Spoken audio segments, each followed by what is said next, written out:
नमस्कार स्वागत करुच्ची आज मुख्य गुरुत्वपूर्ण खबर को आपण दर्शक बंधु एवं आमर हस्तगत होता खबर रही वर्षा संपर्कित पुणी ओडिशा को आसुची बड़ वर्षा आज प्रबल वर्षार संभावना चाषी मान रही सतर्क सूचना तेज जाना यही वर्षा कहीं किभली भाव में ओडिशार परिस्थिति को बेहाल करिवो से संबंध में संपूर्ण विवरणी मुझे आपण मानक भिडियो प्रदान करी से आपण मैंने निश्चित भिडियोटी को प्रथम रु शेष पर्यंत देखिए जदि भिडियोटी भल लगे पाखे लाल बटन निश्चित सब्सक्राइब करेंगे और पाखे आसुवा बेल आइकन बजाय देवे और ऊपर आसुवा ऑल नोटिफिकेशन क्लिक करने भूलें जहाँफल ये भिडियो सर्वप्रथम आपण मान निकट पहुँच पार तेज आसतु जाना आज यही पाणीपाग संपर्कित विशेष गुरुत्वपूर्ण सूचना को उपकूल जिला गुड़िक बेहाल कर वर्षा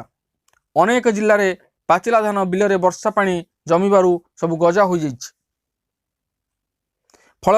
हजार हजार हेक्टर फसल नष्ट होगा सहित मुंडरे हाथ दे बसी चाषी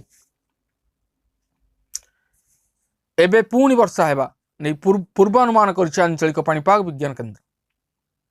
पश्चिमा झड़ प्रभाव में राज्य में वर्षा हेब आज राज्यर विभिन्न जिले में पागरे पुणी परिवर्तन देखा मिल पश्चिमा झड़ आणिब वर्षा आज पुणी बदल पाग पश्चिम ओडिशा रे हेब वर्षा आज किछि जिल्ला रे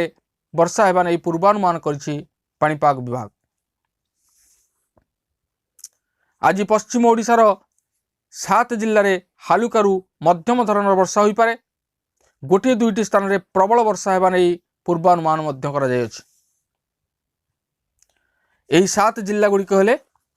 सुंदरगढ़ झारसुगुड़ा संबलपुर बरगढ़ सोनपुर बलांगीर और नुआपड़ा यही जिलागुड़िकर चाषी को सतर्क रहा परामर्श देछि आंचलिक पाणीपाग विज्ञान केन्द्र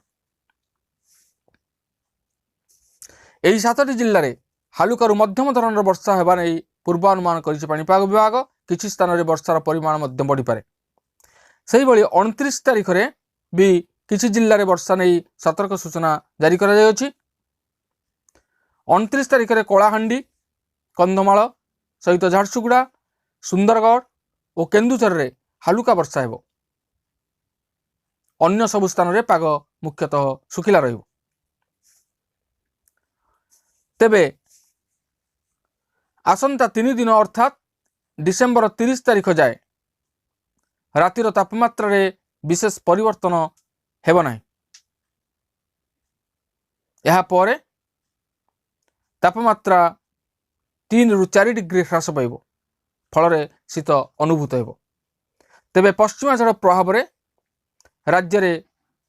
वर्षा जारी रहा तापमात्रा खसिब एवं प्रबल शीत अनुभूत हो तेबे ए थिला आजिर पाणीपाग संपर्कित एक विशेष गुरुत्वपूर्ण सूचना आज पुणी देखा आगामी वीडियो रे। रोच धन्यवाद नमस्कार।